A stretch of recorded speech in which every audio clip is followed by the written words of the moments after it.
Selamat datang di podcast Lampu Hijau dengan slogan Jalan Terus. Terima kasih atas kehadirannya Mbak Devi. Siap. Pada hari ini, tepatan Hari Ibu, kebetulan Mbak Devi ini adalah seorang ibu yang hebat. Biarpun Mbak Devi punya satu kelebihan yang diberikan oleh Allah, tapi dia bisa memperjuangkan dan berjuang untuk anaknya yang bernama Arsya. Arsa. Selamat datang Mbak Devi. Iya, senang rasanya bisa diundang di podcast Lampu Hijau. Mungkin untuk pertama kali Mbak Devi cerita. Mbak Devi ini seorang ibu yang hebat menurut saya dan bisa jadi inspirasi para wanita-wanita Indonesia dan para manusia yang ada di muka bumi ini. Terima kasih atas waktunya. Sebelum kita mulai, kita ucapkan selamat Hari Ibu untuk Mbak Devi dan teman-teman semua yang menjadi ibu. Terima kasih. Monggo. Kenalkan saya Devi. Usiaku 38 tahun. Saat ini saya bekerja di salah satu instansi pemerintahan, lebih tepatnya di kantor imigrasi Surabaya. Saya baru juga bekerja di sana kurang lebih 1 tahun 5 bulan, seperti itu.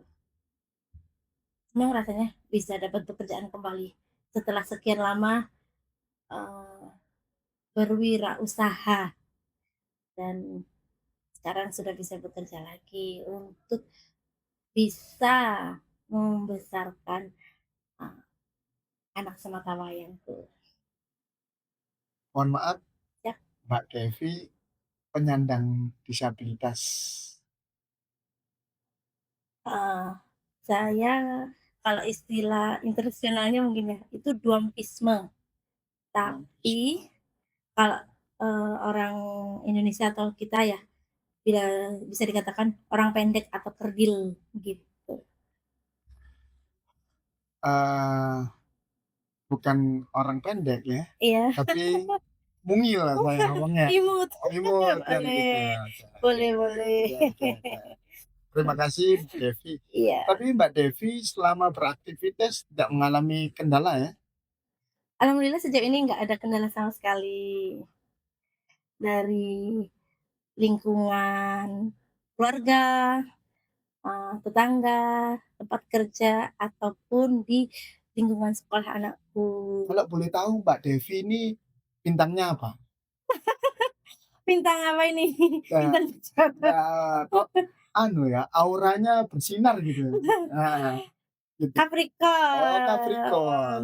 Entar lagi udah mau kasih aku hadiah apa ini? Tuh, ya mintanya apa? Mintanya, mintanya. Berikan Nanti biar kesehatan aja. oh, amin, amin, amin. Capricorn berarti ya? Iya, Oke, oke, oke. Kelahiran tahun? tahun 87. Berarti hampir sudah mau 40 ya? Iya, betul. 38 ya? Iya,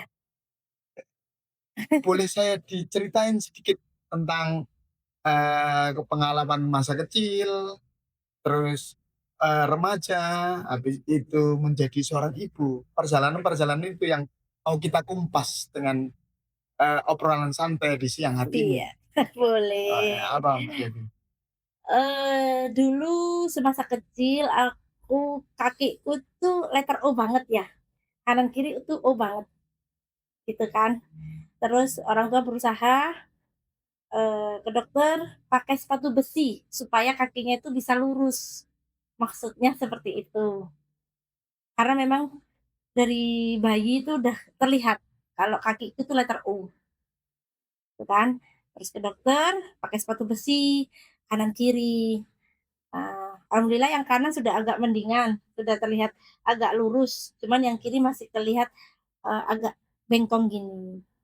Sehingga mungkin pertumbuhannya jadi nggak bisa maksimal ya, akhirnya seperti ini deh, imut, gitu. Tetapi dalam dunia beraktivitas, dalam artian untuk mengejar cita-cita menjadi wanita karir seperti sekarang, salah satu contoh bahwa emansipasi wanita tidak Iya, terbatas oleh apapun.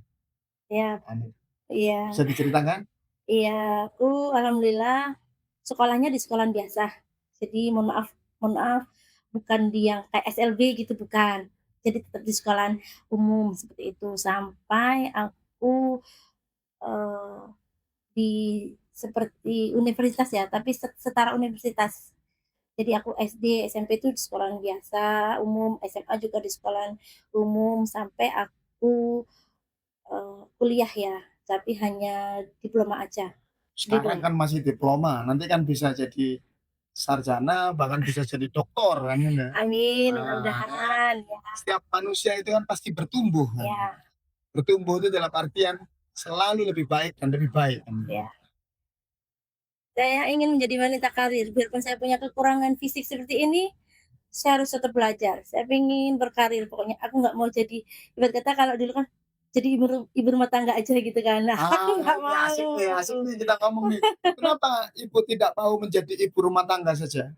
Saya ingin membuktikan ke semua orang bahwa, ini loh, biarpun aku punya kekurangan tapi bisa berkarir, gitu. Makanya saya sampai, kuliah biarpun hanya diploma, terus berusaha, mencari pekerjaan. Alhamdulillah dapatlah sebuah pekerjaan dan di situ saya sudah bangga, juga sudah bisa menunjukkan ke orang-orang ataupun tetangga sekitar ya, "Ini loh, biarpun aku punya kekurangan seperti ini, tapi aku bisa bekerja di kantor, bukan mohon maaf, bukan kayak di pabrik," gitu ya. Nah, tuh yang jadi kebanggaanku. Kalau boleh tahu, pertama kali masuk dunia kerja di mana? Kalau boleh disebutkan nggak apa-apa. Oke, awal dulu kerja, saya dulu di salah satu perusahaan herbal, itu sebagai admin. Kemudian, saya resign karena orang tua sakit. Ini saya harus memutuskan merawat orang tua saya dulu. 4 bulan menganggur, akhirnya saya dapat pekerjaan lagi di menjadi salah satu call center bank waktu itu. Oke, di situ saya lama karena jarak rumah dan tempat bekerja itu nggak jauh, biarpun 1 jam tapi kan nggak jauh, nggak sampai luar kota gitu. Jadi bisa sambil merawat orang tua, ibuku yang sakit waktu itu. Oke, saya bekerja di call center tuh selama 5 tahun, sampailah saya ketemu jodoh saya. Wah, soulmate ya.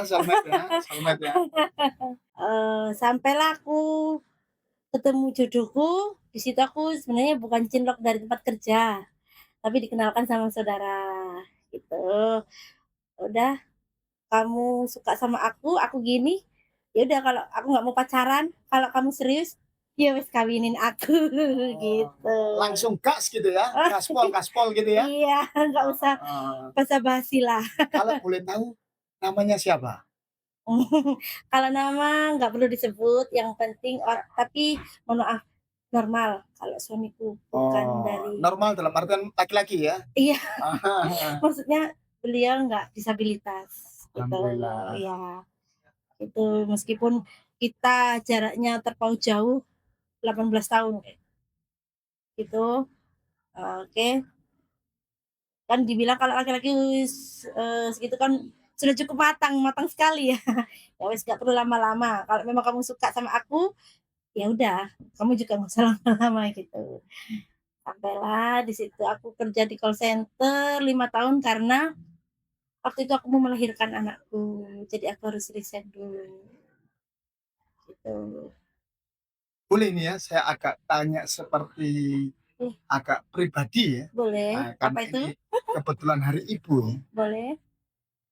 Dalam proses menjalani kehidupan berumah tangga, Oke. ada kendala-kendala nggak? Kalau nggak ada kendala sih, karena kan ada sempat waktu kayak pacaran sebentar ya, kita saling mengenal, itu beberapa bulan itu kita ajak jalan, dia minder nggak sama aku, gitu kan. Terus banyak kan mata yang melihat ke aku, Oh, cantik ini betul ini gitu ya kan. ini laki, Perempuan kan pasti cantik, kalau laki iya, kan pasti ganteng. makasih. ini lakinya gini, perempuannya begini, gitu kan pasti banyak mata yang memandang ke kita waktu itu kan. Terus aku lihat gimana nih ekspresinya nih orang, oh biasa aja, oh ya udah. Jadi dia nggak ada yang biasanya kan ada yang jalan kayak, apa ya, kalau orang malu tuh gimana sih, agak menjauh atau gimana gitu kan. Ya, biasa aja sih kita nggak ada, kendala apapun. Mbak Devi, suaminya sekarang ikut hadir? Enggak, beliau udah meninggal. Jadi Oh, saya single single parent. parent. Berarti Suamiku Mbak meninggal Mbak tahun Devi 2021. Devi ini luar biasa, single parent dia. Tepuk tangan untuk Mbak Devi, Makasih. single parent. Iya, makanya itu saya harus bisa bekerja lagi, berkarir lagi untuk anakku sebagai wanita yang single parent. Aku harus tunjukkan juga, saat ini aku juga harus tunjukkan bahwa aku bisa, eee, mendidik anakku menjadi orang yang sukses. Kalau boleh tahu, anaknya sekarang usia berapa? Saat ini anakku usia 6 tahun, kelas 1 SD ya.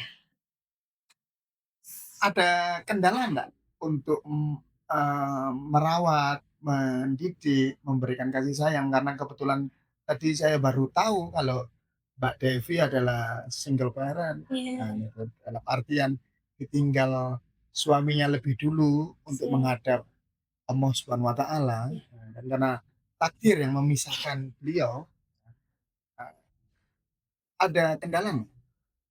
Alhamdulillah kedua orang tuaku kan masih ada semua, jadi aku dibantu sama orang tuaku untuk merawat anakku, jadi nggak ada kendala. Cuman cara didik ya mungkin kalau orang tuaku itu kan masih ngikut orang zaman dulu ya, kadang ada sedikit selisih paham itu sudah hal yang wajar ya. Misalkan aku pengennya ke kanan, orang tuaku cara didiknya kayak orang dulu ke kiri gitu. Masih tradisional ya? Iya betul. Mbak Devi, terima kasih atas waktunya. Kita ingin menggali lagi lebih dalam lagi. Tapi ini Boleh. untuk motivasi saya secara pribadi dan teman-teman semuanya, eh, sahabat lampu hijau, eh, para pemirsa yang saya cintai. Dalam kehidupan sehari-hari, Mbak Devi kan beraktivitas nih, Iya di salah satu pemerintahan, iya, instansi pemerintahan. instansi pemerintahan. Kalau boleh tahu, mohon izin Siap. bisa disebutkan. Saya kerja di kantor imigrasi Surabaya. Alhamdulillah saya bisa bekerja di situ berkat Gadisku, Galeri Disabilitas Kinasih dan UPT. Tepatnya di Jalan Jemur Andayani, Surabaya ya. Saya bisa bekerja di imigrasi karena perantara dari Gadisku, seperti Oh, itu. pemirsa yang saya cintai, kebetulan ini podcast juga disupport oleh Gadisku. Ah, ya, Kebetulan ini juga karya-karya teman-teman disabilitas, yaitu Batik Ciprat. iya Berarti sangat dekat ya dengan teman-teman Gadisku ya. iya, sangat-sangat dekat. Di Gadisku ini juga membantu seluruh teman-teman disabilitas untuk menyalurkan, ke tempat kerja ya, seperti itu.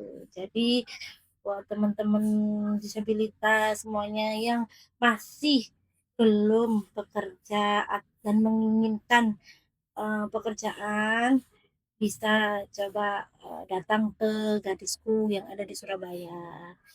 Tahu di sini bisa membantu menyalurkan teman-teman. Sesuai dengan pengalamannya Mbak Devi, bahwa Mbak Devi dibantu dengan Gadisku ya. Iya, Terima kasih Mbak Devi. siap. Kembali lagi nih Iya, kepada tema bahwa kasih sayang ibu sangat sempurna, atau kasih sayang ibu itu sempurna. Pak Devi setuju yang mana? kasih sayang ibu sangat sempurna. Kenapa? Nggak ada habisnya kalau untuk anak. kalaupun sekalipun ibarat kata nyawa akan diberikan untuk anak. Nah, contoh teman-teman ini biar tahu teman-teman anak-anak muda bahwa ada seorang ibu yang mau membawa kasih sayang ibu itu adalah Ya, sempurna. Bahkan tadi saya sangat bangga mendengar dan melihat bahwa Mbak Devi dengan lantangnya, dengan enjoynya menyebut bahwa nyawa pun akan dia berikan kepada putranya yang semata wayang. ya ibarat kata kalau sekarang bisa ngerasain ya, kalau misalkan dia lagi sakit, lebih baik aku aja yang sakit, dia nggak usah. Apalagi kalau pas lagi kita lagi kerja, dikabarin sama orang rumah, "Aku demam, ini harus gimana?" Aku udah paniknya bukan kepalang, ini aku harus cepet pulang. Berarti Mbak Devi ini punya cara parenting yang hebat untuk anak-anaknya, ya, untuk anaknya. Makasih ya Mbak Devi Iya, atas semuanya. Saya sangat bangga dan berterima kasih iya, ada sosok seorang ibu yang sangat mulia untuk memperjuangkan anaknya. Mungkin Mbak Devi ada pesan-pesan khusus kepada para pemirsa dan teman-teman. Monggo Mbak Devi. iya. Baik untuk seluruh wanita atau perempuan di Indonesia dan seluruh teman-teman disabilitas, aku ucapkan selamat Hari Ibu buat yang teman-teman disabilitas yang sudah berkeluarga ataupun belum, kalian tetap, luar biasa, pasti bisa, kalian semua adalah wanita hebat, ibu yang hebat. Tetap semangat, terus berusaha. Terima kasih. Ada lagi yang disampaikan kepada anak-anak, kepada remaja-remaja, kepada gengsi-gengsi, kepada pemangku kebijakan di negara ini. Buat seluruh anak-anak Indonesia, tetaplah bangga sama orang tua kalian, jadilah anak yang patuh, berbakti sama orang tua, terus belajar yang baik, berkarir yang sesuai yang kamu inginkan, bikin bangga orang tua kamu, jangan bikin menangis orang tua kamu.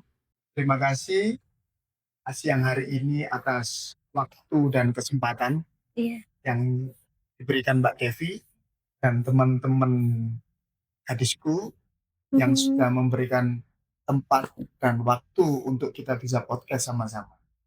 Selamat datang di podcast Lampu Hijau, maju terus untuk teman-teman disabilitas. Kita bisa. Terima kasih. Assalamualaikum warahmatullahi wabarakatuh.